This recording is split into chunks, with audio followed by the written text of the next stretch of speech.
코로나로 인한 절망적인 뉴스가 가득했던 지난 11월쯤 인상적인 기사를 보았습니다. 기사의 내용은 한 예술대학교에 재학 중인 23살의 청년이 버려지는 마스크를 재활용하여 가구를 만든다는 것이었죠. 그는 인터뷰에서 코로나가 터진 직후에 경각심을 가지지 못하다가 시간이 지나면 지날수록 버려지는 일회용 마스크를 보며 이건 아니다 싶어 자신이 할 수 있는 방법으로 재활용을 시작했다고 했습니다. 실제로 한 달 동안 전 세계에 버려지는 일회용 마스크는 1,300억 장 가까이가 된다고 합니다. 이 청년은 마스크에서 폴리프로필렌으로 되어 있는 필터 부분을 분리해내고 이것에 열풍을 가해 액체화된 플라스틱을 사용하여 가구를 만듭니다. 의자 하나를 만들어내는데 소요되는 시간은 3시간, 1,500장 정도의 마스크가 사용되며 다른 부재료 필요 없이 오직 마스크 하나로만 제작한다고 하니 이렇게 굉장한 재활용이 또 있을까 싶습니다. 이 청년의 도전 앞에 응원하는 분들도 분명 많이 있겠지만 또한 쓰레기 같다라는 폄하하는 사람도 많았다라고 합니다. 이 기사의 인터뷰를 떠올리며 오늘 우리가 나눌 말씀을 보기를 원합니다. 누군가는 감염을 걱정하고 누군가는 쓰레기라 비하해도 그래도 또한 누군가는 옳다고 여기는 신념을 지키며 꿋꿋하게 자신의 길을 가는 것이죠. 하나님께서는 오늘도 주의 말씀에 순종하며 꿋꿋하게 그 길을 가는 자들을 찾으십니다. 오늘도 말씀을 통해 우리에게 소망을 주실 하나님을 기대하며 오늘의 새나 시작합니다. 오늘의 주제는 거부해도 꿋꿋하게입니다. 오늘의 말씀은 출애굽기 5장 1절에서 14절입니다. 그러고 나서 모세와 아론은 바로에게 가서 말했습니다. 이스라엘의 하나님 여호와께서 내 백성들을 보내 그들이 광야에서 나를 위해 절기를 지킬 수 있게 하여라 하고 말씀하셨습니다. 바로가 대답했습니다. 여호와가 누구이기에 내가 그의 말을 듣고 이스라엘을 보내야 한단 말이냐? 나는 여호와를 모르니 이스라엘도 보내주지 않겠다. 그러자 그들이 말했습니다. 히브리 사람들의 하나님께서 저희에게 나타나셨습니다. 저희가 광야로 3일 길을 가서 저희 하나님 여호와께 제사 드릴 수 있게 해주십시오. 그렇지 않으면 그분께서 전염병이나 칼로 저희를 치실 것입니다. 그러나 이집트 왕은 모세와 아로나, 너희는 왜 이 백성들로 하여금 일을 제대로 하지 못하게 하려고 하느냐? 너희의 일이나 하라 라고 했습니다. 또 보라, 이 땅에 백성들이 많은데 그들로 하여금 일을 그만하게 만드는구나 하고 바로가 말했습니다.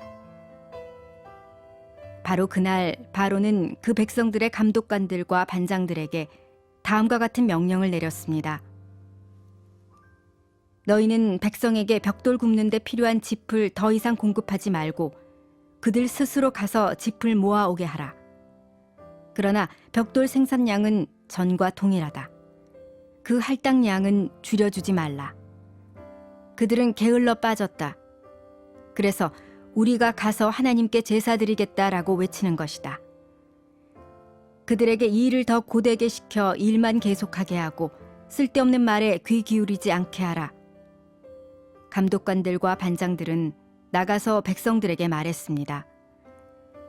바로께서 말씀하시기를 내가 너희에게 짚을 주지 않겠으니 너희는 짚을 찾을 만한 데로 가서 스스로 주워오라. 그러나 너희 일은 조금도 줄여줄 수 없다 라고 하셨다. 그래서 백성들은 이집트 전역으로 흩어져 짚으로 쓸만한 그루터기를 모아왔습니다. 감독관들은 이를 재촉하며 말했습니다. 전에 짚을 나눠주었을 때와 같은 양을 채워야 한다.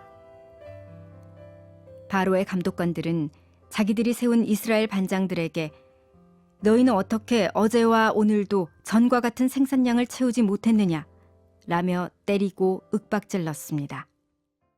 오늘 본문 1절 말씀입니다. 그러고 나서 모세와 아론은 바로에게 가서 말했습니다. 이스라엘의 하나님 여호와께서 내 백성들을 보내 그들이 광야에서 나를 위해 절기를 지킬 수 있게 하여라 하고 말씀하셨습니다. 하나님으로부터 이스라엘의 출 이집트라는 엄청난 사명을 받은 모세와 아론, 드디어 이집트 왕 바로 앞에 섰습니다. 그리고 그들은 담대하게 이스라엘의 하나님 여호와의 이름으로 이스라엘 백성들을 보내주도록 바로에게 요구하죠. 사실 이러한 모세와 아론의 모습은 정말 당당하다 못해 어이없기까지 합니다. 이스라엘 백성을 보내도록 요구하는 그 대상인 바로가 누구입니까? 그는 당시 근동 지역의 패권 국가로서 이집트의 절대 권력자였습니다. 그의 말 한마디에 사람의 목숨이 왔다 갔다 할 수 있는 존재였죠. 이집트에서는 신과 같은 존재, 바로입니다. 그런 반면 모세와 아론, 노예 민족 출신의 어디 명함도 갖다 댈 수 없는 비천한 존재이며 싸울 만한 아무런 힘도 없는 존재였습니다. 정말 계란으로 바위치기와 같은 그러한 상황이죠. 그런 상황 속에서 모세와 아론의 모습이 참 대단합니다. 이러한 그들을 통해 하나님께 부름받은 사람의 합당한 모습이 어떠한 모습인지를 발견하게 됩니다. 우리는 하나님으로부터 그리스도의 영적 군사로 부름받은 사람들입니다. 주님은 오늘도 죄와 어둠의 권세에 굴복하여 절대 꼬리 내리지 않도록 우리를 붙드시고 우리와 함께 하신다라는 사실입니다. 아무리 사탄의 공격이 강하고 거셀지라도 하나님이 이기십니다. 모든 것 위에 뛰어나신 그분이 내 앞에, 내 안에 계십니다. 그분이 나의 담대함과 당당함의 이유가 되십니다. 내가 움츠려 있는 것은 나와 함께 하시는 주님의 존재를 온전히 의지하지 못하는 것이죠. 내가 뒷걸음치는 것은 나와 함께 하시는 주님의 능력을 신뢰하지 못하는 것입니다. 사랑하는 여러분, 먼저는 하나님이 여러분과 반드시 함께 하십니다. 그리고 그 하나님은 여러분을 통해 놀라운 일을 행하실 것입니다. 나아가 여러분을 통해 하나님의 그 위대하심이 선포되어질 줄 믿습니다. 2절 말씀 함께 보겠습니다. 바로가 대답했습니다. 여호와가 누구이기에 내가 그의 말을 듣고 이스라엘을 보내야 한단 말이냐? 나는 여호와를 모르니 이스라엘도 보내주지 않겠다. 하나님의 명령을 거절합니다. 어쩌면 너무 당연한 대답이죠. 여호와가 대체 누군데 내가 그렇게 하겠냐라는 것이죠. 여러분, 너무나 단순한 논리이지만 하나님을 알아야 순종합니다. 하나님을 바로 알지 못하는 사람은 결코 하나님께 순종할 수 없죠. 그리고 하나님께 불순종하는 자의 마지막은 멸망의 심판에 이르게 되는 것입니다. 또한 반대로 생각해 보면 순종하지 않는 자는 하나님을 모르는 자입니다. 하나님을 안다고 말은 하면서 순종하는 삶을 살지 않는다면 그것은 하나님을 아는 것이 아닙니다.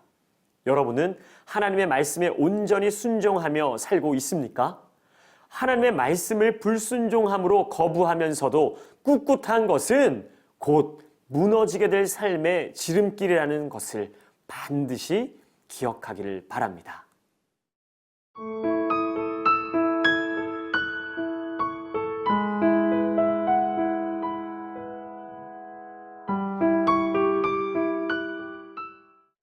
바로는 모세와 아론이 이스라엘 백성들을 내어 보내주도록 요청한 직후 보란듯이 이스라엘 백성들에게 더욱 가혹한 일을 시킵니다. 부당한 상황이 계속 이어집니다. 이 일로 이스라엘 백성들은 심한 좌절감에 빠지죠. 그리고 모세와 적잖은 갈등 또한 있게 됩니다. 당연히 모세 역시 심한 패배감을 맛보아야만 했습니다. 이러한 모습은 마치 이스라엘을 출 이집트 시키려는 하나님의 뜻과 계획이 바로에 의해 무산된 것처럼 보이며 또한 불의가 의를 이긴 것처럼 보입니다. 우리가 사는 세상도 마찬가지죠. 지금 우리의 눈에는 불의가 이긴 것처럼 느껴지는 상황이 참 많이 있습니다. 의로운 사람은 불의한 사람을 통해 박해를 받고 더욱 어려움에 처하게 되는 것 같으며 불의한 사람은 더 잘되고 성공하는 것 같기도 한 사실입니다. 그로 인해 의로운 사람들은 좌절과 패배감에 사로잡히기도 하죠. 만약 이러한 현실이 계속된다면 누가 의롭게 살고 싶을까요? 아마도 그 누구도 의롭게 살고 싶지 않을 것입니다. 사랑하는 여러분, 그런데 과연 바로의 승리가 계속되었나요? 결코 그렇지 않습니다. 모세와 아론으로부터의 요구를 받고 이스라엘을 더욱 혹독하게 압제함으로 1차적으로 자신이 하나님의 뜻과 계획을 무산시키고 승리를 거둔 것처럼 생각했을지는 모르나 그는 곧 하나님으로부터 10가지의 재앙을 받고 결국 이스라엘의 출이집트를 허락합니다. 최후 승리는 바로 하나님과 이스라엘 백성들이 누리게 되었다라는 것이죠. 이 세상에 악인의 승리는 절대 영원하지 않습니다. 뉴스의 수많은 기사들을 보면 설마 하는 사건들과 함께 그로 인해 악인들의 모습들이 드러나는 내용을 자주 보곤 합니다. 그 죄들과 악인들이 수면 위로 드러나는 것이죠. 물론 여전히 악인들이 이긴 것 같은 상황은 계속됩니다. 하지만 그렇다고 우리가 추구해야 할 방향과 노선이 불의의 모습과 악인의 삶이 아님을 다시금 정확히 분별함으로 살아야 합니다. 잠깐의 쾌락을 위해 영원한 기쁨을 놓아버리는 어리석은 삶에서 벗어나야 합니다. 여러분, 지금도 악인은 여전히 본인들이 이긴 것처럼 생각할지 모르나 하나님은 지금도 여전히 일하시며 하나님의 때에 진정한 승리를 보여주실 것입니다. 여러분, 하나님을 신뢰함으로 꿋꿋하게 버텨내기를 바랍니다. 버텨도 견뎌도 이길 수 있습니다. 오늘도 함께 묵상한 소망의 복음을 굳게 잡고 삶으로 실천하며 살아내는 새나 친구들이 되기를 바랍니다. 오늘도 여러분의 하루를 응원합니다. 함께 기도하겠습니다. 사랑하는 주님, 감사합니다. 누가 어떠한 반응을 보이든 우리가 믿는 예수 그리스도를 끝까지 믿음으로 흔들리지 않고 그렇게 견디며 꿋꿋하게 나아가는 우리 모든 새나 친구들이 될 수 있도록 인도하여 주옵소서. 감사하며 예수 그리스도의 이름으로 기도합니다. 아멘.